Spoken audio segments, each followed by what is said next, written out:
નમસ્કાર વિદ્યાર્થી મિત્રો, આપ સૌને આ તાસમાં આવકારું છું. આજે આપણે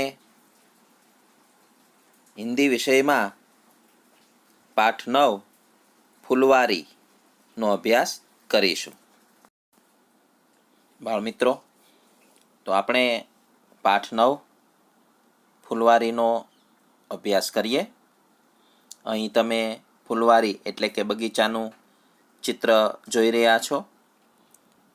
તેમાં લીલોતરી દેખાય છે, લપસણી જોઈ શકો છો, બાળકો રમી રહ્યા છે. તો હવે આપણે આ પાઠના શબ્દાર્થની સમજૂતી સૌપ્રથમ મેળવશું. શબ્દાર્થ: ફૂલવારી એટલે બગીચો, ભંવરા એટલે ભમરો, હરિયાળી એટલે લીલોતરી, સરકપટ્ટી એટલે લપસણી, સૈર કરના એટલે ફરવું, ગાંવ એટલે ગામ, બુઢ્ઢે એટલે ઘરડા વૃદ્ધ લોકો, ચારો તરફ એટલે કે ચારે બાજુ, ઝૂલા એટલે હિંચકો, અચ્છી એટલે સારી. ફરી વખત દરેક શબ્દનો આપણે અર્થ જાણી લઈએ. ફૂલવારી એટલે કે આ હિન્દી શબ્દનું ગુજરાતી થશે બગીચો. ભંવરા આ હિન્દી શબ્દનો ગુજરાતી શબ્દ છે ભમરો. હરિયાળી આ હિન્દી શબ્દનો ગુજરાતી શબ્દ છે લીલોતરી.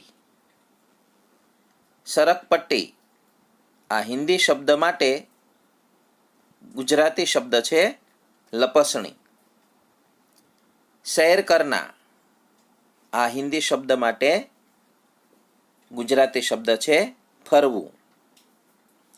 ગાંવ આ હિન્દી શબ્દનો ગુજરાતી શબ્દ છે ગામ. બુઢ્ઢે આ હિન્દી શબ્દનો ગુજરાતી શબ્દ છે ઘરડા એટલે કે વૃદ્ધ લોકો. ચારો તરફ આ હિન્દી શબ્દનો ગુજરાતી શબ્દ છે ચારે બાજુ. ઝૂલા આ હિન્દી શબ્દનો ગુજરાતી શબ્દ છે હિંચકો. અચ્છી આ હિન્દી શબ્દનો ગુજરાતી શબ્દ છે સારી. બાળમિત્રો, હવે આપણે આ પાઠનું વાંચન કરીએ. यह सुंदर फुलवारी है. फुलवारी में चारों तरफ हरियाली है.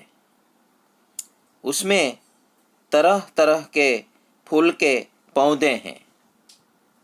उसमें गुलाब, चंपा, चमेली, जूही के फूल पौधों की शोभा बढ़ा रहे हैं. फुलवारी में तितलियां उड़ रही हैं. भंवरे गूंज रहे हैं. गांव के लोग फुलवारी की सैर करने आते हैं. वे लोग घास पर बैठते हैं. छोटे बच्चे झूला झूल रहे हैं. कुछ बच्चे सरक पट्टी पर सरक रहे हैं. बच्चे, बड़े, बूढ़े सबको फुलवारी अच्छी लगती है. બાળમિત્રો, પાઠનું વાંચન કર્યા બાદ હવે આપણે આ પાઠના દરેક હિન્દી વાક્યોનું ગુજરાતીમાં ભાષાંતર કરીશું. यह सुंदर फुलवारी है. આ સુંદર બગીચો છે. फुलवारी में चारों तरफ हरियाली है. बगीचाમાં चारे बाजू लीलोतरी है। उसमें तरह तरह के फूल के पौधे हैं। तेमा जुदा जुदा फूलना छोड़ है। उसमें गुलाब, चंपा, चमेली, जूही के फूल पौधों की शोभा बढ़ा रहे हैं। तेमा गुलाब, चंपो, चमेली, जूहीना फूल છોડની શોભા વધારી રહ્યા છે। फुलवारी में तितलियाँ उड़ रही हैं। बगीचाમાં पतंगिया उड़ी रहा है। भंवरे गूंज रहे हैं। भमरा गुंजन करी रहा है। गांव के लोग फुलवारी की सैर करने आते हैं। गामना लोको बगीचाમાં फरवा आवे छे। वे लोग घास पर बैठते हैं। ते लोको घास ऊपर बैठे छे अथवा बेसे छे। छोटे बच्चे झूला झूल रहे हैं। नाना बाळको हिंचकामां झूली रह्या छे। कुछ बच्चे सरक पट्टी पर सरक रहे हैं। કેટલાક બાળકો લપસણીમાં લપસી રહ્યા છે। बच्चे, बड़े, बूढ़े सबको फुलवारी अच्छी लगती है। बाळको, वडीलो, वृद्धो बधाने बगीचो सारो लागे छे। बाळ मित्रों, पाठना हिंदी वाक्यों भाषांतर कर्या बाद हवे आपणे आ पाठना स्वाध्यायनो अभ्यास करीए। नीचेना प्रश्नोना जवाब लखो। पहलो सवाल, फुलवारी में चारों तरफ क्या है? आ प्रश्ननु એટલે કે આ સવાલનું ગુજરાતી છે કે બગીચામાં ચારે બાજુ શું છે? એમનો ઉત્તર છે फुलवारी में चारों तरफ हरियाली है। आ जवाबનું ગુજરાતી થશે કે બગીચામાં ચારે બાજુ હરિયાળી છે, લીલોતરી છે। बीजो सवाल, फुलवारी में कौन कौन से फूल है? आ सवालनु गुजराती थशे बगीचामां कया कया फूल छे? एमनो उत्तर छे फुलवारी में गुलाब, चंपा, चमेली, जूही जैसे फूल है। आ सवालना जवाबनु गुजराती छे कि बगीचामां गुलाब, चंपो, चमेली, जूही वगैरे फूल छे। त्रीजो सवाल, गांव के लोग कहाँ बैठते हैं? आ सवालनु गुजराती थशे गामना लोको क्या बेसे छे? एमनो उत्तर छे गांव के लोग फुलवारी में बैठते हैं।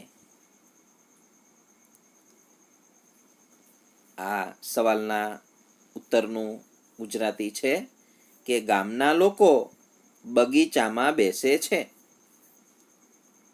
चौथो सवाल, छोटे बच्चे क्या कर रहे हैं? आ सवालनु गुजराती छे के नाना बाळको શું કરે છે? શું કરી રહ્યા છે?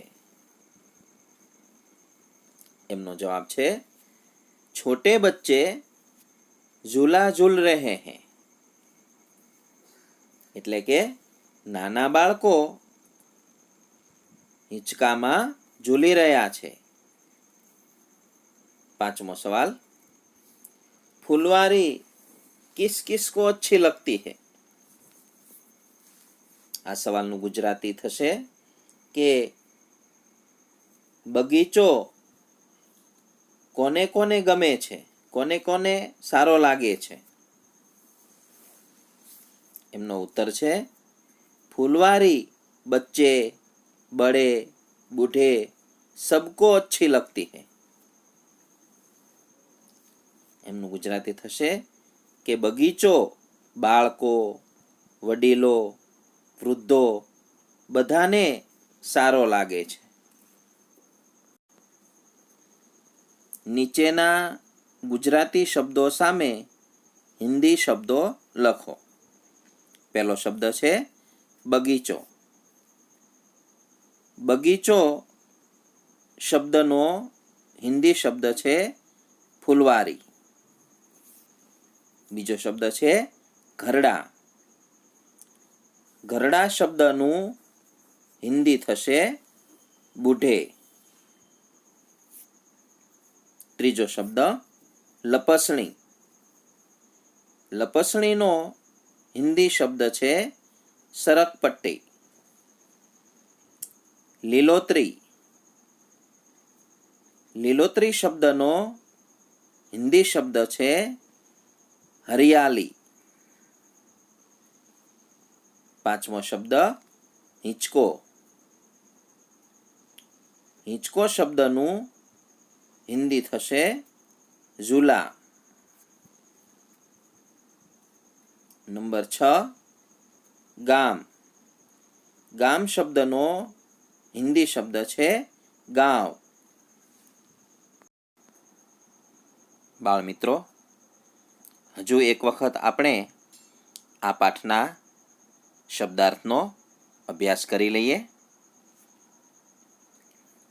ફુલવારી એટલે બગીચો. ભંવરા એટલે ભમરો.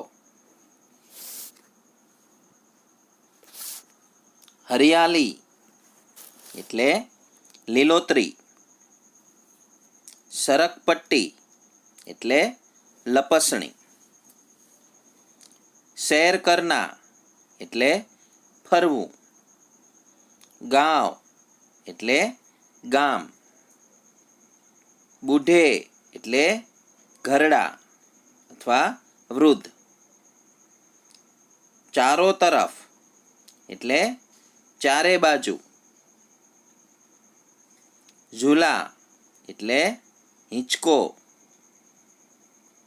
અચ્છી એટલે સારી. તો બાળ મિત્રો, આ તાસમાં આપણે ફુલવારી પાઠનો અભ્યાસ પૂરો કરીએ છીએ. દરેક વિદ્યાર્થી મિત્રો આ વિડીયોમાંથી